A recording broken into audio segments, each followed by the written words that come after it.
Whew, and now for part 2 of my rambling diatribe on Samsung and my look at Galaxy phones this year. Let's praise where praise is appropriate.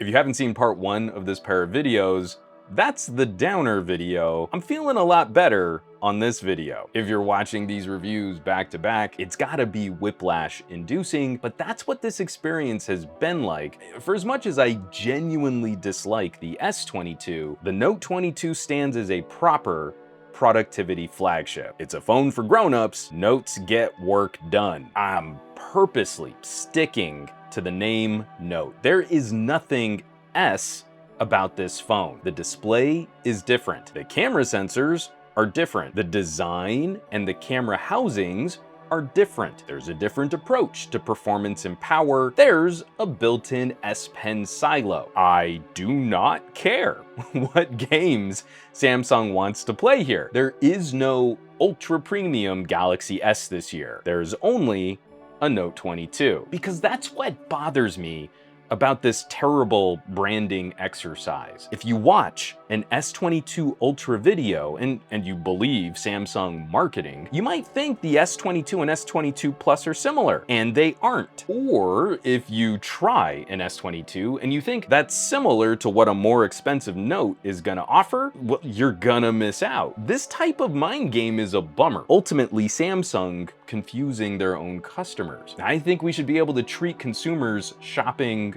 $800 and above with a little more respect than that. An S is an S, and a Note is a Note. And this is a Note. These two videos, I'm loosely gonna be covering some of my normal review patter, but the whole purpose of this conversation is to try and approach this just a little more philosophically. The larger strategies being employed by one of the world's largest consumer electronics brands. I've always felt Samsung was at their strongest when they made specific focused devices. And I think they've always been at their weakest when they try to make some general, safe all-rounder. My favorite Galaxies were the Actives and the Notes. I've been making do with separate active pens on other phones, but there's something so refreshing about returning to a silo. The immediacy of the fine point always being available so long as I have my phone in my pocket. And it's thanks to phones like the Note, I've completely given up on proper computers for things like documents and contracts. I'm gonna get the PDF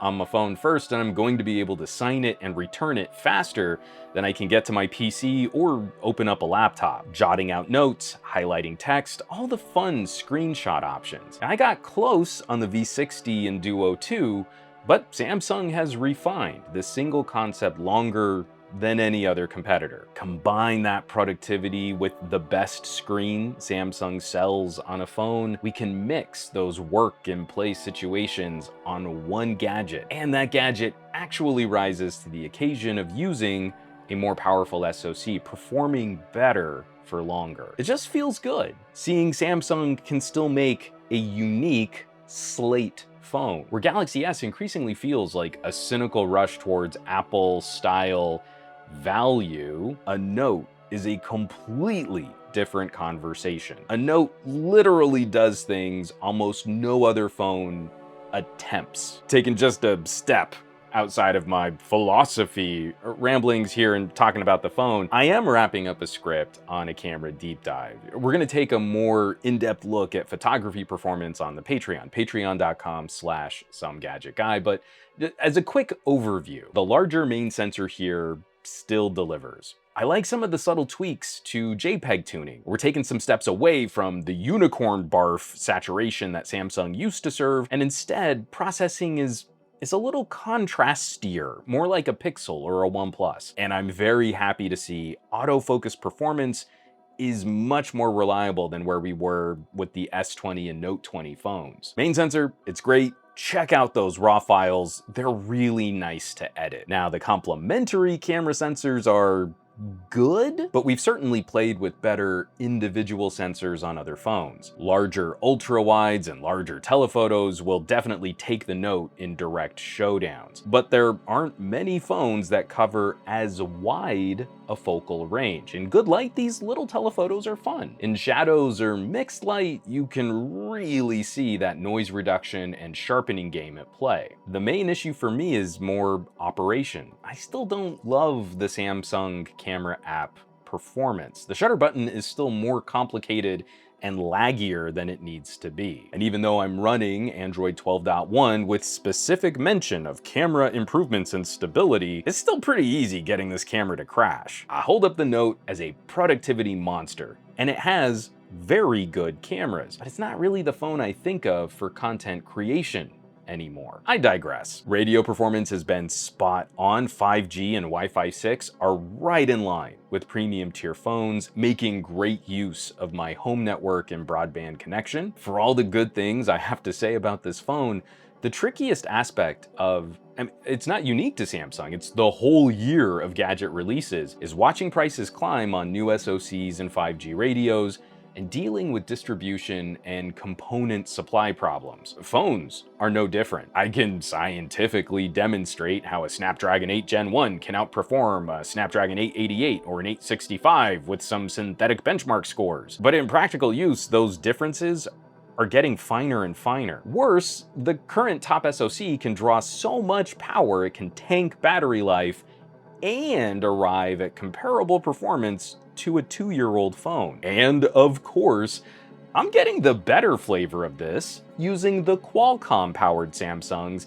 This conversation is even tougher for folks shopping the Exynos variants. So I really like this phone, but if you're a Samsung fan, I think it's fair to shop the features and flavors that matter most to you. A Note is not a broad all-rounder. Just because it's the most expensive doesn't mean it's the bestest phone. At least not in any sort of narrowly defined phone is one thing for all average consumers kind of conversation. I think the biggest bummer right now, for all the compute power and the pretty screen features we get these days, it feels like we're on the second year of battery life downgrades. I could run 2-year-old phones just as hard and get hours more screen on time per day. The Note 22 can last me past dinner time, but I find I need to manage it a little more. I need to baby it a little more. And when I really need it, I can't charge it any faster. Got a pretty decent collection of nicer chargers. This thing seems to charge at 1 speed. Lifestyle conveniences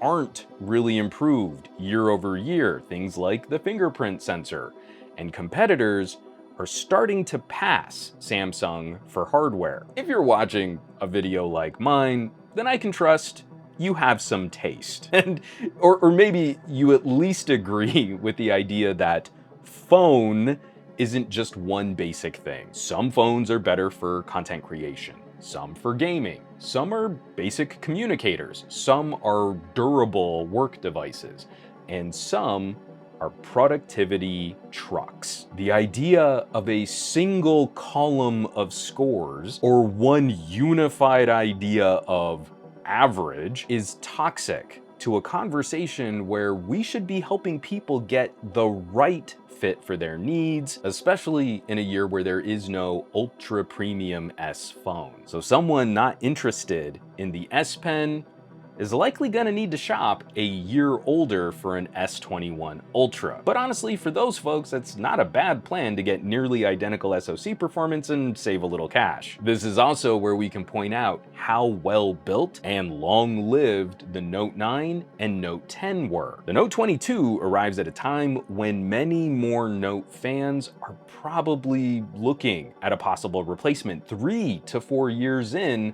with their current phone. While the Note 22 is the best of what Samsung can realistically deliver today, you can still get really close to this with a Note 20 Ultra. The 865 Plus is still a fantastic performer. We're still seeing phones launched this year as premium offerings with similar silicon. Plus, you'd have a Note with memory card expansion again. Yeah, for me, this is the only expensive Samsung that really makes sense as a durable companion workhorse pocket computer. I promise I'm not gonna regurgitate all of my displeasure with the S22. I already did that in part 1 of this combo.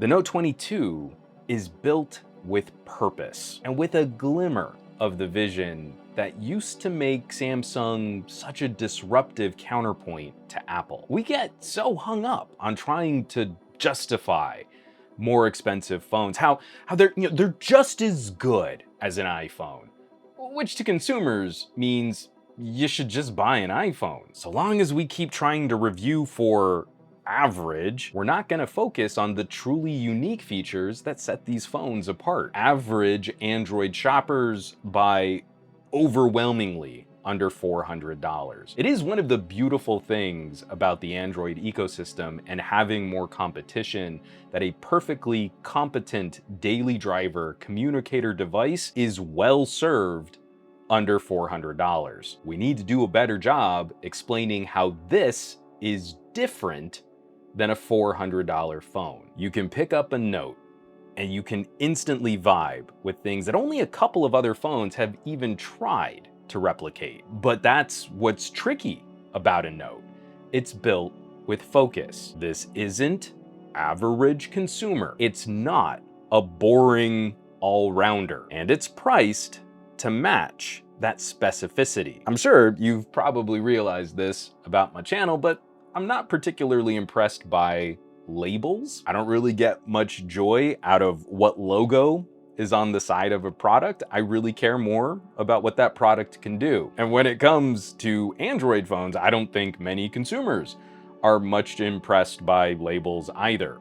So spending a lot on an Android phone right now isn't really a flex if other folks don't understand the branding. I'm not telling you how to spend your money. If you do get that sort of thrill out of showing people that you spent a lot on your consumer electronics, then we know that some labels show off that spending better than others. It's not a you thing, it's a me thing. I really don't know how to make videos for people that really get into those brands and labels. If I'm gonna shop a phone and I'm gonna spend a lot, the phone better do a lot. And that's what a Note should be. It's expensive. So that means it's gonna be a much smaller demographic of potential consumers, but I've got a much better idea of the kind of person who's really gonna dig on this. All right, that's where we're gonna put a pin in this whole two-parter conversation. A lot on my brain and just a lot of feelers that I had to kind of put out there and get off my chest. It's a broader conversation that we in the tech community really need to approach with better consistency and really highlighting the good competition that's gonna help us get the better products. It's hard for me to not take some of this personally because this is my entire life. This has been one of my favorite hobbies, the different types of gadgets and mobile technology products that we get to play with. So I get really tired of the seemingly Venn diagram overlap of people who complain about phones getting boring, but then only talk about the most boring uses for phones. New phones aren't gonna get better if we're still using them kind of the same way that we've been using them for years. We gotta occasionally step outside our comfort zone. As always, thanks so much for watching, sharing these videos, especially these two videos of rambling, diatribe, and philosophy. Greatly appreciate all the support, the people smashing bell icons and checking out links and descriptions. Thank you so much for supporting production on this channel. Full list, all my affiliates and partnerships, SomeGadgetGuy.com, or you could consider joining the list of names scrolling by on your screen from my Patreon, patreon.com/SomeGadgetGuy. This list is the coolest collection of tech pals in the galaxy. So I hope you'll check them out. Now, you know where you can find me around the rest of the internet at SomeGadgetGuy on the Twitters and the Twitch, not so much on the Facebooks and the Instagrams, and I will catch you all on the next video.